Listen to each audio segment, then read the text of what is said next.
Hello dear friends, मैं पूजा शर्मा आप सभी का अपने इस चैनल में स्वागत करती हूँ। आज का हमारा टॉपिक है भूकंप के कारण या कॉजेज ऑफ अर्थक्वेक।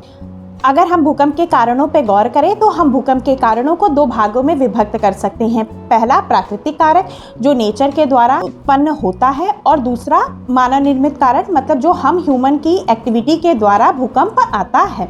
आज हम भूकंप के प्राकृतिक कारणों की एक विस्तृत व्याख्या करेंगे। मैं आपकी जानकारी के लिए बता दूं कि पिछली वीडियो में मैंने भूकंप से संबंधित एक आधारभूत इंफॉर्मेशन दिया है। अगर आपने ये वीडियो नहीं देखा है तो प्लीज जाकर जरूर देखें। भूकंप के प्राकृतिक कारक। भूकंप के प्राकृतिक कारण में सबसे पहले स्थान पर है हमारा प्लेट विवर्तनिक सिद्धांत या प्लेट टेक्टोनिक थ्योरी।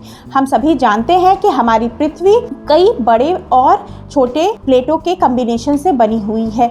यह बात हम पृथ्वी की अपर लेयर मतलब क्रस्ट के रिगार्डिंग कर रहे हैं। अगर भूवैज्ञानिकों की बातों पर हम ध्यान दें तो पृथ्वी 24 बड़े प्लेटों के कॉम्बिनेशन से बनी हुई है। ये प्लेट क्या होते हैं? एक स्थिर प्लेट नहीं है, ये प्लेट आपस में सरकते रहते हैं, या एक तरह से हम कह सकते हैं कि वो तैरते रहते हैं। क्यों? क्योंकि पृथ्वी की जो इनर लेयर है वो पूरी तरीके से ठोस अवस्था में नहीं पाई जाती। तो ये जो हमारे अपर लेयर या जो क्रस्ट है जो कई तरह के प्लेटों के कॉम्बिनेशन से बना हुआ है, ये क्या करते रहते हैं? सरकते रहते हैं या एक जगह से दूसरी जगह हिलते डुलते रहते हैं। तो जब ये प्लेट आपस में सरकते हैं तो उनमें कभी घर्षण होता है, कभी टकराव होता है, जिसके द्वारा क्या होता है? कंपन महसूस होता है, तरंग दैर्घ्य उत्पन्न होता है और कंपन महसूस किया जाता है। और ये कंपन को हम क्या कहते हैं? भूकंप कहते हैं। अगर हम विस्तृत रूप में ध्यान दें तो हमारी प्लेटें 3 तरीके से गति करती हैं। एक अपसारी, अभिसरण गति और समानांतर गति। अपसारी गति, इस गति में क्या करते हैं? 2 प्लेट होती हैं, वो एक दूसरे से विपरीत दिशा की तरफ जाती हैं। तो जब ये दोनों प्लेटें आपस में विपरीत दिशा की तरफ जाएंगी तो इनमें खिंचाव होगा, और कहीं ना कहीं ये खिंचाव से क्या होगी? तरंग दैर्घ्य उत्पन्न होगा और तरंग दैर्घ्य से भूमि पे कंपन महसूस किया जाएगा।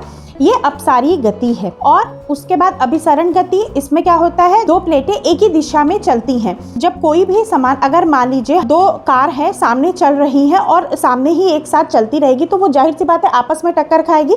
तो वैसे ही वो अभिसरण गति के द्वारा हमारी 2 प्लेटें एक ही दिशा में चलती हैं, तो इसके द्वारा क्या होता है? हमारे उन प्लेटों के बीच आपस में टक्कर होता है और इस टक्कर से तरंग दैर्घ्य उत्पन्न होता है, और ये तरंग दैर्घ्य भूमि में कंपन महसूस कराता है, जो कि क्या होता है? भूकंप हम कहते हैं। ये 2 गति के बाद कभी कभी प्लेटें समानांतर एक ही दिशा में, जैसे रोड पे मान लीजिए पैरेलल गाड़ियां भी चलती हैं, तो क्या होता है? कभी कभी वो दोनों पास आती हैं तो कहीं ना कहीं से रगड़ खाती। इसी तरीके से प्लेट भी होती है। प्लेट क्या करती है? दोनों समानांतर गति में जब चलती हैं तो वो जहां एक दूसरे को टच करती हैं तो वहां रगड़ खाएंगी। वो रगड़ खाने पे क्या होगा? ऊर्जा उत्पन्न होगी। वह ऊर्जा के द्वारा क्या होगा? कहीं ना कहीं भूमि में कंपन महसूस किया जाएगा। तो प्लेट विवर्तनिक सिद्धांत एक प्राकृतिक कारक है जिसके द्वारा भूकंप की उत्पत्ति होती है। प्लेट विवर्तनिक सिद्धांत में हमारे प्लेट 3 तरह की गतियां करते हैं, और इन गतियों के द्वारा कहीं ना कहीं प्लेटें आपस में टकराती हैं या रगड़ खाती हैं, जिससे तरंग दैर्घ्य उत्पन्न होता है, और वो तरंग दैर्घ्य पृथ्वी में कंपन महसूस किया जाता है, जिसे हम भूकंप कहते हैं। ये पहला हमारा प्राकृतिक कारक था। दूसरा प्राकृतिक कारक है हमारा ज्वालामुखी। हम सभी जानते हैं कि हमारा स्थल मंडल या क्रस्ट जो है जिस पे हम रहते हैं वह दुर्बल मंडल के ऊपर तैरता रहता है। तो जो स्थल मंडल है, हमने प्लेट विवर्तनिक सिद्धांत में ये देखा कि क्या होता है? वो कई तरह के प्लेटों के कॉम्बिनेशन से बना हुआ है। ठीक, उसके नीचे जो अर्थ का इनर लेयर है वो पूरी तरीके से ठोस अवस्था में नहीं है, वो लिक्विड अवस्था में है। और जब इस लिक्विड अवस्था में बहुत ज़्यादा ऊष्मा उत्पन्न होती है तो वह जो स्थल मंडल है उसके प्लेट की दरारों के बीच में से, या जहाँ प्लेट ज्वाइन है वहाँ से कहीं से रास्ता खोजते हैं और वो बाहर निकलते हैं। तो बाहर निकलने वाले पदार्थ जो होता है जिसको हम लोग मैग्मा कहते हैं। तो ये जो ज्वालामुखी की घटना है, इसमें क्या हो रहा है? नीचे ऊष्मा हो रही है, वो कहीं ना कहीं विस्फोट के द्वारा हमारे स्थल मंडल पे आता है, और इस घटना से जहां भूकंप की उत्पत्ति होती है उसके आसपास के एरिया में क्या होता है? एक हलचल महसूस किया जाता है। वह जो हलचल होता है उसको हम कंपन कहते हैं, और वह कंपन भूकंप कहलाता है। तो ज्वालामुखी भी एक नेचुरल कारण है जिसके द्वारा अर्थ पर भूकंप आता है। थर्ड हमारा प्राकृतिक कारक है उल्कापिंड।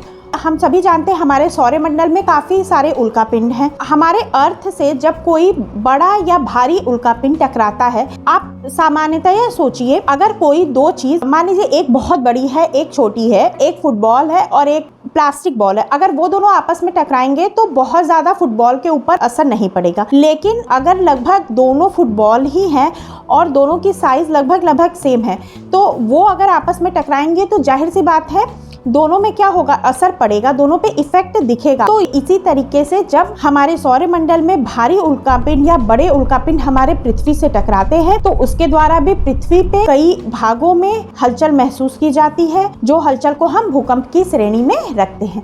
तो ये तीन बेसिक कारण हमारे क्या थे, भूकंप के प्राकृतिक कारक। भूकंप के प्राकृतिक कारक कौन कौन से हैं? प्लेट विवर्तनिक सिद्धांत, ज्वालामुखी और उल्कापिंड, ये तीन प्राकृतिक कारक हैं। अगली वीडियो में हम लोग देखेंगे कि भूकंप आने के पीछे मानव कैसे प्रभाव डालता है। मैं होप करती हूँ कि आपको यह वीडियो पसंद आया है। अगर ये इन्फॉर्मेशन आपको पसंद आई है तो प्लीज़ मेरे इस वीडियो को लाइक करिए, चैनल को भी सब्सक्राइब करिए और ये इन्फॉर्मेशन ज़्यादा से ज़्यादा लोगों तक पहुँच सके तो इसको शेयर भी करिए। Thank you.